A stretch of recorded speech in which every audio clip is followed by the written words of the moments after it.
प्रभो श्रीराम भक्त संकट मोचन पवन सुत पंचमुखी हनुमान देवाय नमो नमः।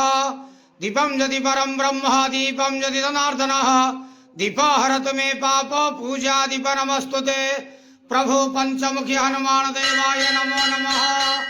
संसार सुखी रखंतु आज शुभ मंगलवार समस्त श्रद्धालु भक्त मानकर मंगल करंतु। समस्त श्रद्धालु भक्त मान को आश्रीपद करंतु। मनस्कामना पूर्ण करंतु। कर्म क्षेत्र उन्नति करंतु। जगतर मंगल करंतु। विश्वर कल्याण करंतु। आपणकर नाम विख्यात करंतु। प्रभु श्रीराम भक्त पंचमुखी हनुमान देवाय नमो नमः। मनोजवारुतुल्य वेगं जितेन्द्रियं बुद्धिमता वरिष्ठं वातात्मजं वानरतमुख्यं श्रीरामदूतं शरणं प्रपद्ये। संसार सुखी रखंतु आनंद गवार हरि बोलो।